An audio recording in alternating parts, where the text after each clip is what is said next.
Hey guys, Nick here. Today we're going to talk about EPG builds, and more specifically, we're going to talk about EPG in the C store. So, guys, I just want to mention this at the start. EPG at the high end is quite expensive. It's quite I'd say event heavy. It's reliant on that you've been playing a while, you know, or a lot of lobby or a lot of money investment. So I just want to preference that at the start. Just say, if you're a brand new player, if you're someone who hasn't done all the events, if you're someone who hasn't got a lot, your build will look a lot different to this. It's still very acceptable, but it will look different to what this is. But I want to mention what is good for EPG from the C store. But just to be noted, I'll show you my full high-end build. There's only 3 things on this build from the C store: our Genesis Seed console, our Checkmate Starship trait, and our Spore Infused Anomaly Starship trait. That is the it.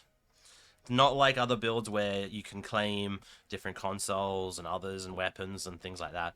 No, the EPG is quite expensive. So guys, today we're going to talk about EPG. So number one I'm going to talk about is obviously Spore Infused Anomalies.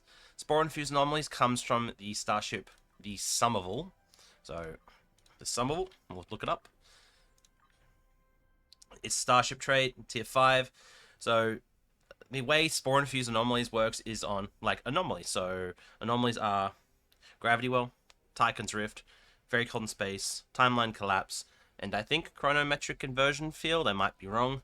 And then it works on science and intel abilities to proc it. So say you've hit 4 anomalies and then you hit Tractor Beam, you'll then pulse 4 times because 4 anomalies, then a thing to proc, and it goes boom, boom, boom, boom, boom. So I'm not going to go into too much damage, but guys, Spore Infused Anomalies is a really important trait for EPG builds because of just it's the damage scaling, and it's a wide radius. So EPG is mostly AOE damage, so area of effect damage. So you think about most of this is all on AOE. Not much for EPG builds are on single target. Basically nothing. Everything's on AOE. So this is big AOE damage, so it just fits in really well. Next, we're going to talk about is Checkmate. So Checkmate comes from science flagships. So it comes from the Yorktown. We'll scroll down and I'll show you Starship Checkmate. It comes from the Gorkon. The Gorkon Science Battlecruiser, we see here, Checkmate. Or it comes from the Flambard. And where are we? I think it's further down. Here it is, guys. Flambard Science Starship Mastery. You will unlock Checkmate. So, Checkmate. And, guys, this comes from as well. Checkmate will come from the legendary versions of these ships. So if you have the legendary Scimitar, the legendary Bordersque, or the legendary Odyssey, which is the Verity, you'll get Checkmate from those if you have them. So I'll show you Checkmate real quick. Checkmate is when you activating any control or bridge officer ability, have a boost to exotic damage and projectile weapon damage. So jam target, jam senses, tractor beam repulses, scramble senses, Gravity Well, and Photonic Shockwave. Let me show you my high-end build. We have our Gravity Well, we have our Photonic Shockwave, we have our Tractor Beam, we have our Jam Target Sensors, and we have our Scramble Sensors. So I have, 5? I have, 4 or 5 of the procs? I'm missing all bar Tractor Beam repulsors. So, sorry, not all missing. I have all bar Tractor Beam repulsors. Not I'm missing all bar Tractor Beam repulsors. I have all bar Tractor Beam repulsors. And last but not least, for what's on my build is Genesis Seed. So Genesis Seed is I'd say a 2-parter. You have plus radiation damage, which is most of this. Look, radiation damage. I think this might be radiation damage as well. No, this is kinetic, but a lot of these are either radiation, kinetic, or electrical damage. So plus radiation damage is good. Just a good stat to have. And this works in a 2-parter. It puts a little Genesis, it puts a seed in space, has like a spiral around it that does damage, and then at the end of the 30 seconds, if you've got everything controlled into it, that's things that are still alive, it just goes boom out and does a big one shot. So it's a nice damage source console.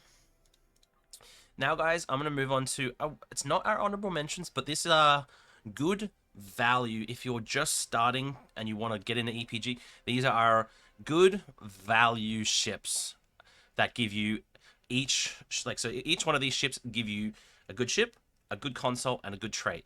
So first I'm going to talk about is an oldie, but a really cool one, is the Eternal, which is not a Federation ship, it's actually a non-online ship, the Eternal. So the Eternal is an oldie but a goodie. The full temporal ship, so you can use the temporal power for plus control, plus exotic power, and I think it's plus ox power. So that's all good EPG stats. You get particle feedback loop starship trait. I don't currently have it leveled on this ship, but that used to be one of the best. I won't say best slots, but this used to be one of the traits we used to slot. So it's while using this trait, any exotic damage ability will provide a small bonus to armor penetration, stacking up to 3 times. So when using exotic abilities, you're doing more armor pen. Then you have as the console, causal. Is it causal anchor or casual anchor? I think that'd be casual anchor, universal console. I can't exactly remember what this does. I'm gonna actually pull it up on the wiki just real quick. This used to be a plus exotic damage, so exotic damage is our main stat. So it's plus damage, so it creates 2 temporal anomalies, 3 kilometers radius for 30 seconds, slowly moves towards one another, physical damage per second, and minus repel. So it's going to control everything in, it's then going to do dot damage everything going. So plus it's passives as 15 exotic damage. So it's like the Genesis Seed. It's got a good clicky and it's also got good stats. So guys, if you're saying, I would rate this ship in the sense of if you have nothing for EPG and you got 1 ship token to get, I would say, this is a good one because it gives you a good ship, it gives you a good trait, and it gives you a good console, all that you can use. It's good bang for your buck. So I would have a look at this one. Another one I want to have a look at today is the Equinox. So guys, these 2 ships are not in the meta high end, but are good ships for EPG. So this ship is very universal heavy.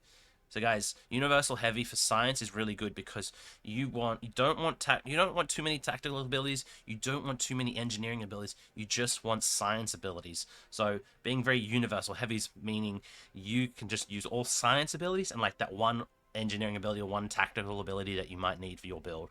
But other than that, you want all science abilities for your high-end science builds.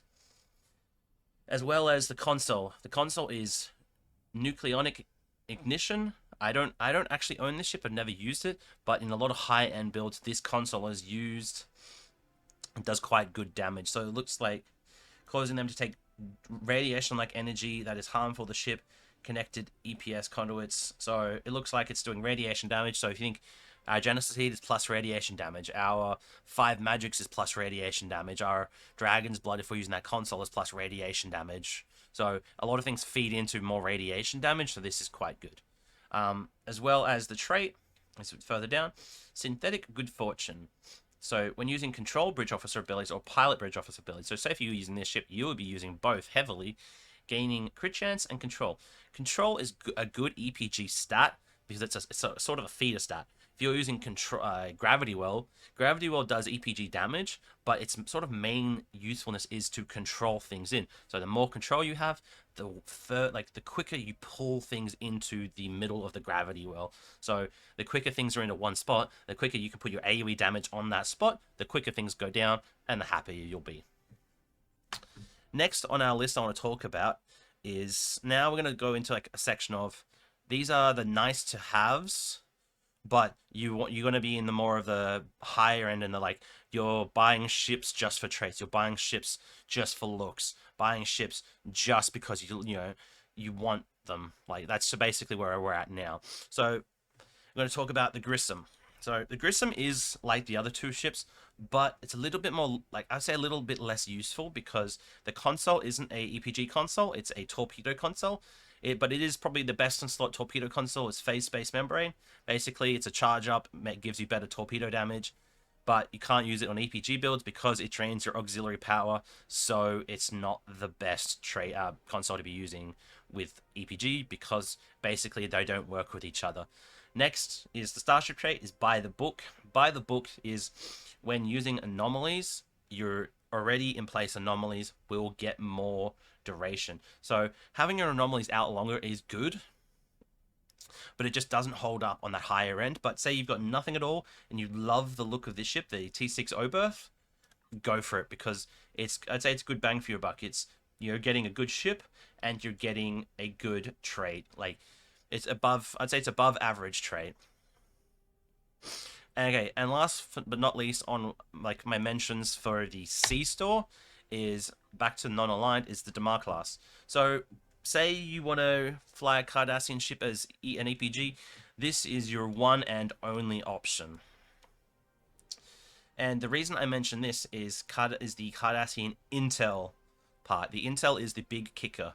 The guys, Spore and Fuse Anomalies is procced off science and intel abilities. Intel also has anomalies, so you can do a big Spore and Fuse Anomalies build with this ship, as well as just having like that theme of unflying a Cardassian ship. So it's, the seating's not too bad. The Lieutenant Command Attack is a little heavy, and the Lieutenant Engineer is a little heavy, but the others being Science, Intel, Ensign, Universal Intel, they're rather good.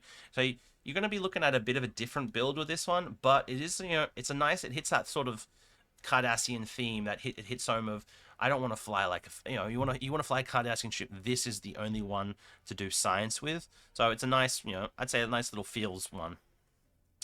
Guys, just at the end though, I want to mention there are quite a few. I wouldn't say quite a few. There are several things from MUDs. This is you've got to do it at your own volition or choice. Make sure these are on sale. But when we look at MUDs, let me scroll down. The Temporal Vortex Probe is good because it's the same. It's a two-parter. There's a good exotic passive bonus and a good clicky. I'm trying to find the Rising Weather Control. It's a decent science ship. It's not the best, and as well as it's got the consoles, the neutronic eddies that do massive amounts of EPG damage, as well as we have.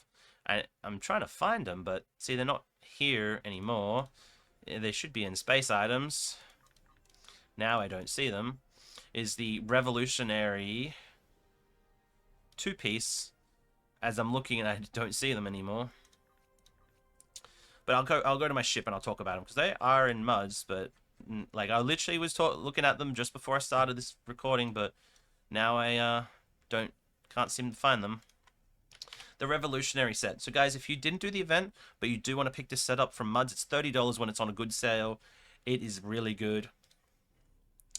The two-piece, when combined, is plus exotic damage crit severity. So exotic damage is your main source of damage, meaning, and then when you, with these builds, you sort of have you generally have 100% crit chance because of a trait called Particle Manipulator, and your just natural crit chance. So guys, meaning more crit severity means generally it's Cat 2 damage, because if you're 100% crit, your crit severity going up by like 30 or 40 or 50, meaning that's how you're going to be doing that much more damage at each crit, because you're 100% crit.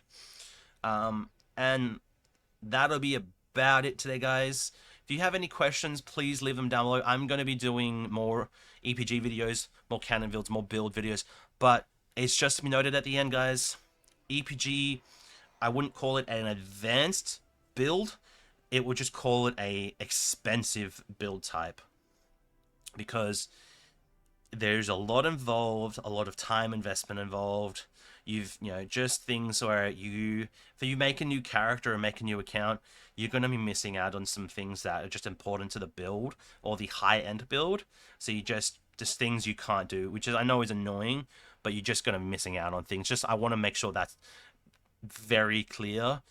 It's not like an EPG, or sorry, a cannon build or a beam build where you're running spire consoles with rep weapons and crafted weapons and traits that are from the C store. These are like events and things you're going to be spending either a lot of time investment on or a lot of money investment on to be getting to the high end version of these builds. Anyway, guys, that'll be it for today. If you like this video, please like, comment, and subscribe.